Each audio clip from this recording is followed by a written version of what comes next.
Hello बच्चों, चलिए प्रश्न को पढ़ते हैं। यहाँ पर लिखा विद्युत वाहक बल 1.5 वोल्ट तथा आंतरिक प्रतिरोध 0.15 ओम के एक सेल में 2 एम्पीयर की धारा प्रवाहित होती है, तो सेल के दोनों सिरों के बीच जो वोल्ट में मापा गया विभवांतर होगा वो कितना होगा। तो चलिए बच्चों, इस प्रश्न की मूल अवधारणा को हम देख लेते हैं। तो यहाँ पर बच्चों मान लीजिए ये सेल है जिसका विद्युत वाहक बल ई और आंतरिक प्रतिरोध स्मॉल आर है। इस प्रकार से तो बच्चों ये हमारा सेल है और इसके प्रवाहित होने वाली धारा परिपथ में आई है बच्चों।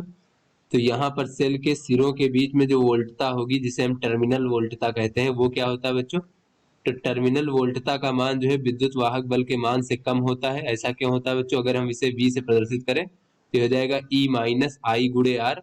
तो बच्चों जो आंतरिक प्रतिरोध होता है सेल का उसके कारण विभव में पतन हो जाता है, जिसके लिए टर्मिनल वोल्टता का मान जो है विद्युत वाहक बल से कम होता है।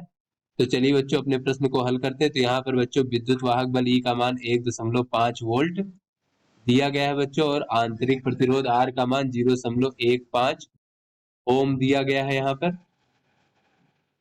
उसके बाद बच्चों यहाँ पर जो परिपथ में जो सेल में प्रवाहित धारा है वो 2 एम्पियर धारा प्रवाहित होती है, यानी आई का मान जो है 2.0 एम्पियर दिया गया है। तो बच्चों जो सिरों के बीच में विभवांतर है, सेल के दोनों सिरों के बीच में वोल्ट में मापा गया विभवांतर जिसे हम टर्मिनल वोल्टता भी कहते हैं, V बराबर होता है E माइनस आई गुणे आर। तो ये हो जाएगा 1.5 माइनस 2.0 गुणे 0.15। तो ये हो जाएगा बच्चों हमारा 1.5 माइनस 0.30। तो ये बच्चों हो जाएगा 1.20 वोल्ट। तो चलिए बच्चों अपने विकल्पों को देखते हैं। तो ये जो हमारा डी विकल्प है ये हमारा सही विकल्प है। तो आशा करते हैं आपको समझ में आ गया होगा। धन्यवाद।